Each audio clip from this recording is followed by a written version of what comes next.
Olá pessoal, eu me chamo Elizabeth Mustafa, sejam muito bem-vindos. Nesse canal nós estudamos história, filosofia e espiritualidade, sempre no intuito de trazer para o nosso olhar essa perspectiva também espiritual, porque acreditamos que somos seres integrais e que estamos aqui, neste momento, em aprendizado no planeta Terra. Somos seres espirituais e as camadas de conhecimento elas vão apurando, depurando na medida em que amadurecemos o nosso intelecto, o nosso saber, na medida em que vamos depurando o nosso ser, nos tornando melhores pessoas, para melhor conviver com a humanidade, com aqueles que estão no nosso entorno.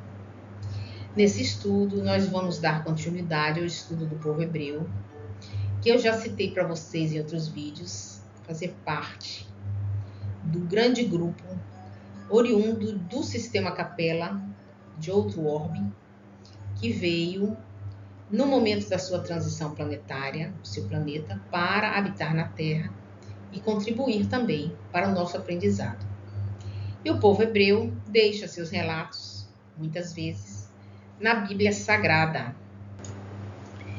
que na verdade é um texto simbólico, muitas vezes escrito em metáforas, parábolas, como Jesus também usava esta forma didática para acolher os corações, uma vez que naquele tempo em que ela foi escrita, muitas vezes as pessoas precisavam desses símbolos para a compreensão de profundos saberes que hoje a ciência nem sequer consegue desvendar, mas que são profundos e a cada passo que a humanidade dá na direção da sua evolução, são desvendados esses mistérios, esses simbolismos, essas metáforas, que nós vamos aqui tentando, com a doutrina espírita, em especial os livros de psicografia do Chico Xavier, como A Caminho da Luz,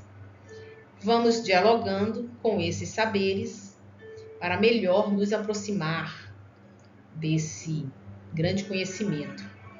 E neste vídeo nós vamos falar sobre a Torre de Babel, que está descrito no livro Gênesis da Bíblia Sagrada, mas que muitas vezes representa a realidade de um povo que viveu milênios e que deixou seus vestígios registrados nos documentos arqueológicos e também históricos, já que a Babilônia, de onde vem provavelmente a ser construída a Torre de Babel, ela é um marco civilizatório muito importante, porque é ali que surge a primeira escrita cuneiforme, como nós vamos falar daqui a pouco.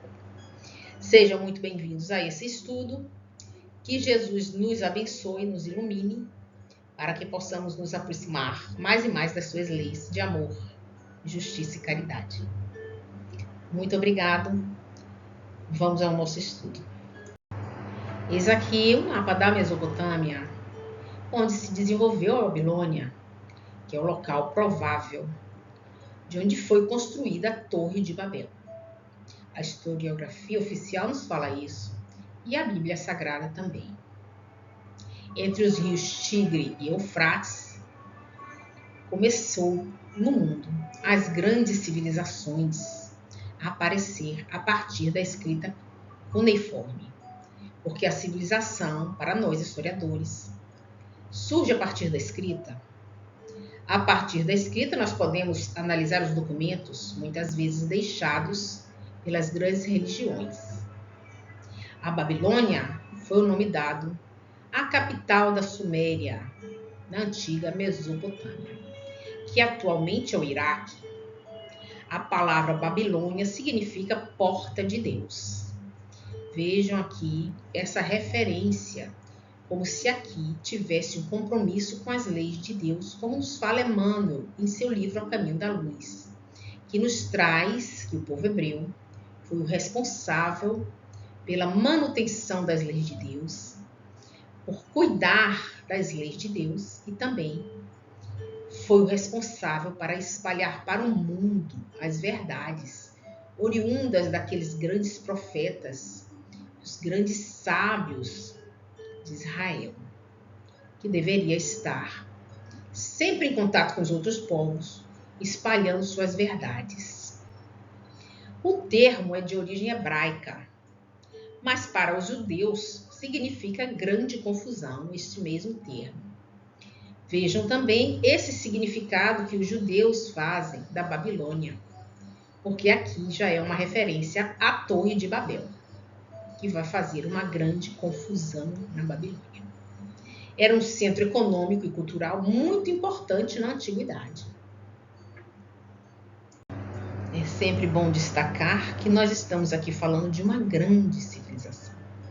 A Babilônia é responsável pelas grandes construções, além de ter sido o início da escrita cuneiforme, que aqui está representada nessa tábua escrita por cunhas numa argila, impressas em uma argila.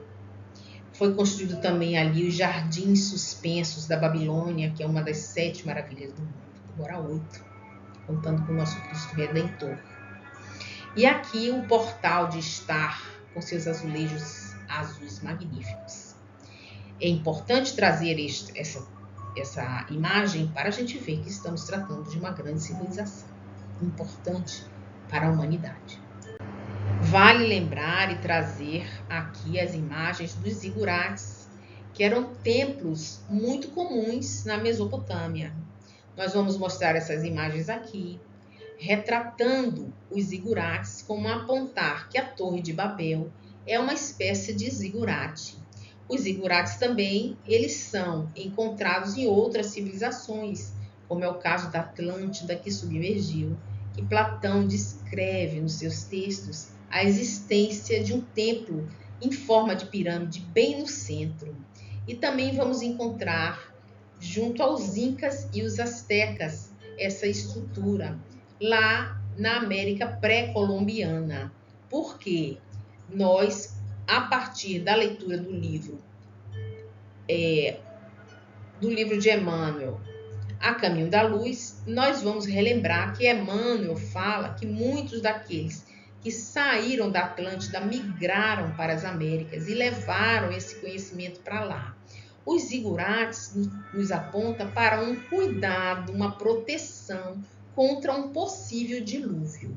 E no caso da Mesopotâmia, são os templos religiosos que guardam também cereais, mantimentos da comunidade e também locais onde moram e habitam os sacerdotes e as sacerdotisas. Essa gravura representa um documento arqueológico encontrado há 100 anos atrás e datado como sendo do século 6 a.C., que é uma possível representação da Torre de Babel ao lado do gigante Nimrod. Nimrod é citado na Bíblia como aquele que constrói a Torre de Babel. A Torre de Babel pode ter sido real, porque é uma espécie de zigurate, ou também a sua história parece ser um mito fundador dos povos mesopotâmicos. Pode ser que a Torre de Babel represente um mito fundador, como Rômulo e Remo representam para Roma a fundação de Roma. Aqui, a história da Torre de Babel pode ser a representação desse mito fundador da Mesopotâmia. Como eu disse para vocês, Nimrod é um personagem bíblico que conta-se que era um grande guerreiro, um grande caçador, um grande herói. E se tornou poderoso na sua comunidade e teve a ideia de construir uma torre, a Torre de Babel. Então, Nimrod, esse personagem, é filho de Cush e Semíramis, que são representações de deuses no politeísmo da Mesopotâmia. E eles dizem que é bisneto de Noé e é descrito como o primeiro homem poderoso da terra. Nimrod vem da raiz hebraica marad, que significa rebelar. Então vamos ver aqui esse personagem se rebelar com a atitude de Deus ter feito um dilúvio e desta forma vai de encontro àquilo que Deus recomenda aos descendentes de Noé. Deus recomenda que espalhe para todos, espalhe em toda a terra e leve o conhecimento do bem para os outros povos, como apontar para a missão dos hebreus de levar e guardar a fé monoteísta para o mundo inteiro. Também é ali que Jesus vai nascer entre os hebreus, como a comprovar a existência dessa sagrada missão que tem o povo hebreu. Porém, a historiografia oficial considera Nabucodonosor aquele que construiu a Torre de Babel e não Nimrod, deixando a Nimrod o título de um mito que faz parte de uma mitologia de formação. Nabucodonosor foi o principal rei do segundo Império Babilônico e realizou grandes obras na Babilônia. As primeiras cidades que os caldeus tomaram após a derrota dos assírios foram Assur e Nínive, cidade que tinha a maior biblioteca da antiguidade. A gente só ouve falar da biblioteca da Alexandria, mas tinha uma grande biblioteca na cidade de Nínive. As conquistas realizadas pela expansão territorial babilônica fizeram com que Nabucodonosor adquirisse imensas riquezas, o que possibilitou a realização de grandiosas obras arquitetônicas, como a Torre de Babel, os zigurates e os jardins suspensos da Babilônia. Então fica aqui esse entrave entre o que está descrito na Bíblia como simbólico e o que está descrito também na historiografia oficial. Emmanuel nos aponta que esses estudos são apenas quimeras, ou seja, muitas vezes estão muito longe da realidade, porque nem mesmo aqueles grandes estudiosos da atualidade conseguem desvendar tanta verdade e sabedoria que existe por trás dessas páginas simbólicas da Bíblia Sagrada e da historiografia oficial. Mas fiquemos aqui com essas referências para que a gente possa fazer a nossa análise a partir do bom senso e a partir da razão. Vamos então observar o texto bíblico, procurando tirar o espírito da letra, como se deve fazer quando estudamos textos sagrados, que muitas vezes estão repletos de simbologia. Neste caso, em Gênesis 11, tem um relato que vale a pena a gente refletir. Aspas para Gênesis. E era toda a terra de uma mesma língua e de uma mesma fala. Esse trecho aponta para o fato de acreditarem que Noé e sua família foram os únicos a sobreviver ao dilúvio. Como nós sabemos através dos estudos de Allan Kardec, o dilúvio aconteceu em várias partes neste período, principalmente naquele período que submergiu Atlântida e Lemúria. Porém, não foi no mundo inteiro. Então, não podemos considerar que apenas o grupo de Noé sobreviveu. Então, não podia estar aqui mencionado que todos falavam a mesma fala, a mesma voz. Só que, simbolicamente, podemos acreditar que o povo estava em consonância com Deus. Esta simbologia de dizer falava a mesma língua é o mesmo que dizer em consonância com Deus, cumprindo com as leis que regem o planeta, o cosmos infinito, que são as leis de Deus.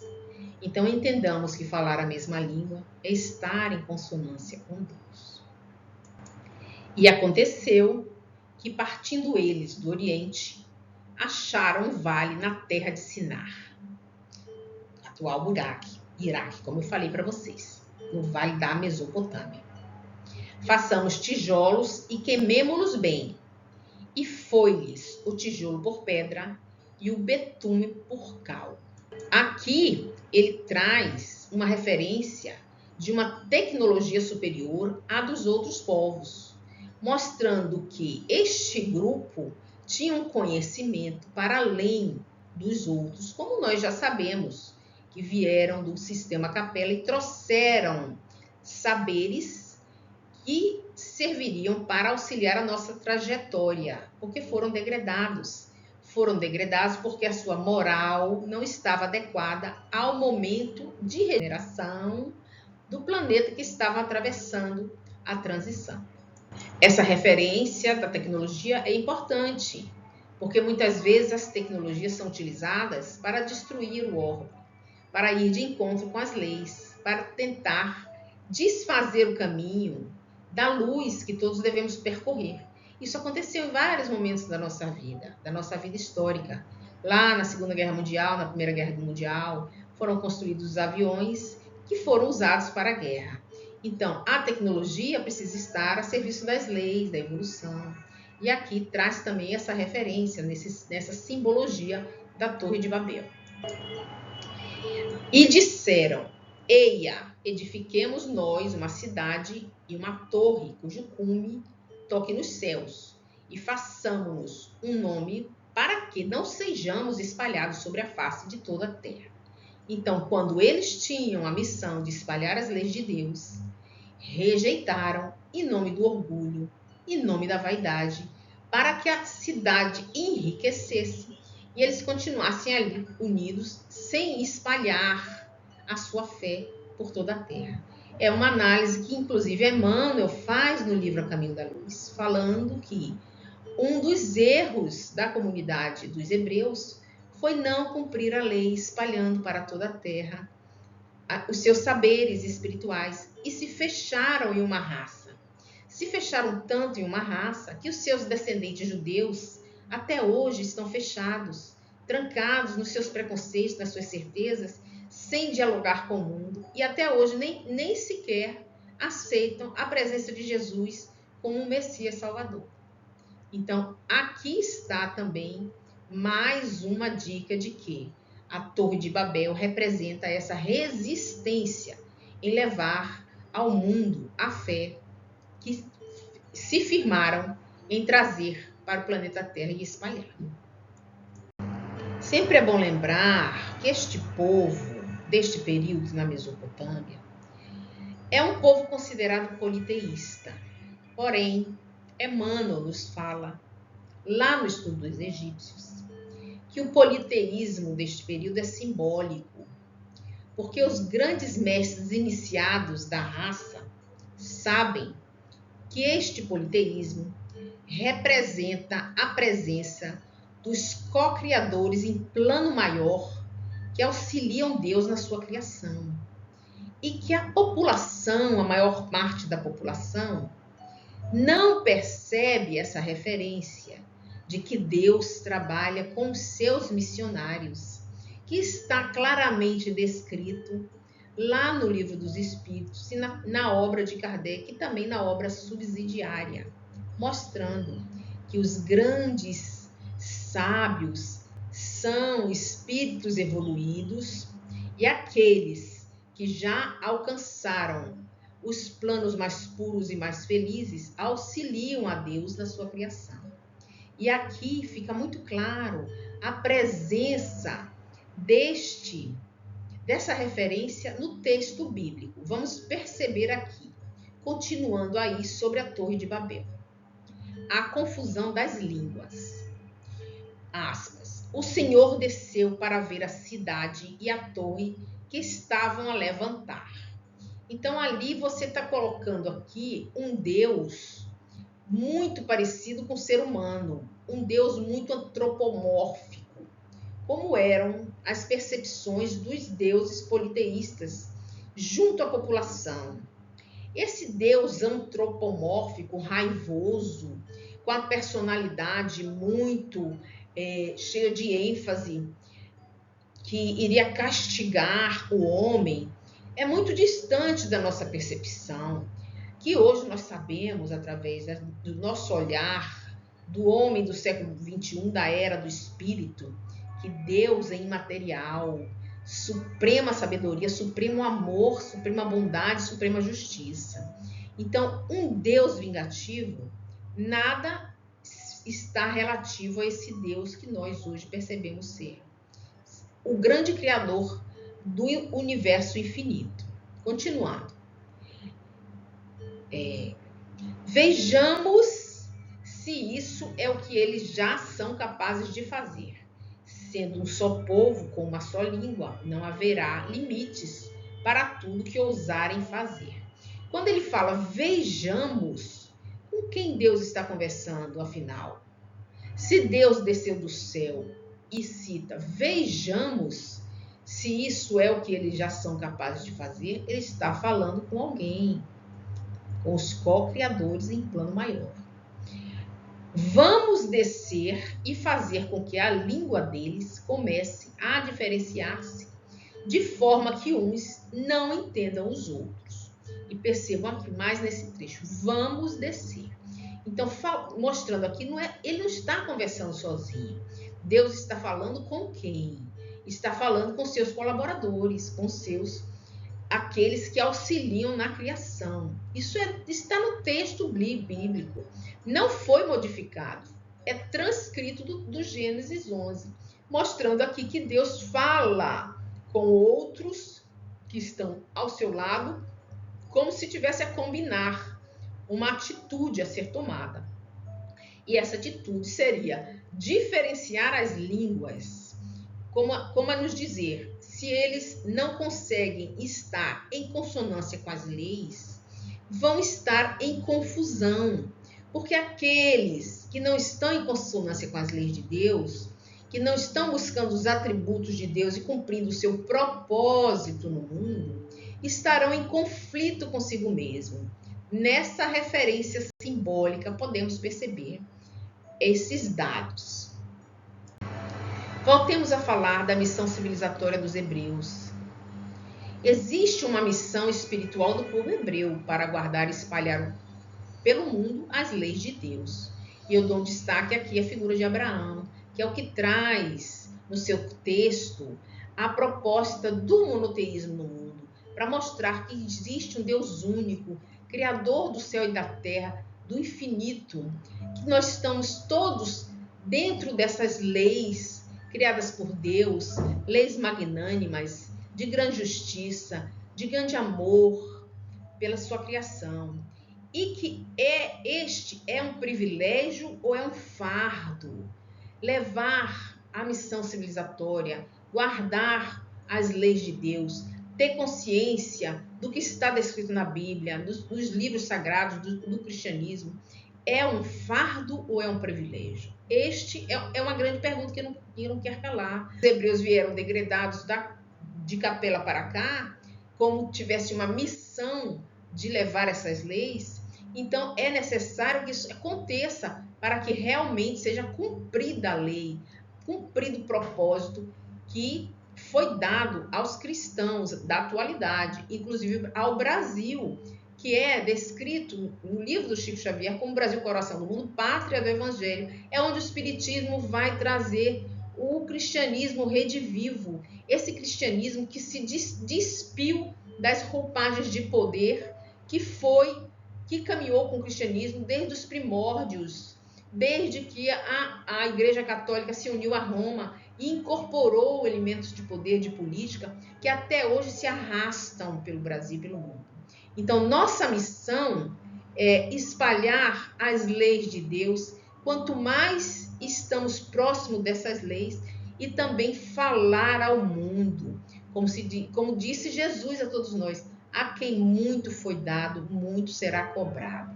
Então, nós cristãos, que somos oriundos desse povo hebreu, que tem essa missão civilizatória, que tem essa missão de trazer a pátria, aqui na pátria do Evangelho, e espalhar para o mundo, é necessário que a gente fale constantemente das palavras do Cristo, principalmente nesses tempos insanos, que nós precisamos cuidar das leis, cuidar do que disse Jesus, para que não seja apropriada por ideologias essas que querem destruir toda essa caminhada muito necessária para a humanidade e que está nos trazendo esse saber profundo para a nossa autotransformação, porque esse saber ele só é válido para a salvação quando Ele nos transforma, quando Ele nos faz melhores, quando Ele nos faz mais próximos das leis de Deus. Aí sim,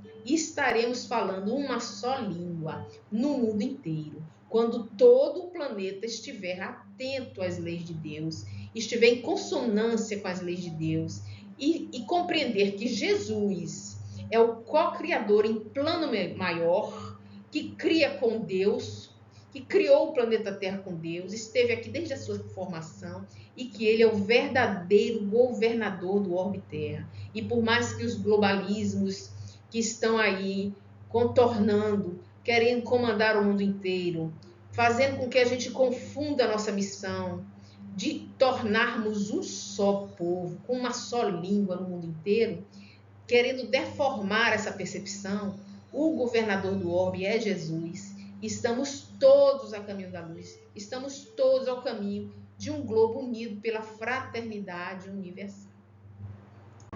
Eu ainda deixo aqui uma dica muito importante, que eu vou trabalhar nos próximos vídeos. Eu falo para vocês, dia virá em que todos estaremos em consonância com as leis de Deus e falaremos a linguagem do amor a Deus e ao próximo em uma só voz, no sentido de esperança, Esperanto. Esperanto é uma língua que foi construída para fazer com que a gente possa nos aproximar mais. E esta língua é muito importante estudarmos, porque nos contam que esta língua simples pode nos auxiliar à compreensão de tantas outras. Mas isso é assunto para outro vídeo. Se você gostou do vídeo, curte, compartilha, comenta e não se esquece, se inscreve no canal. Muito obrigada!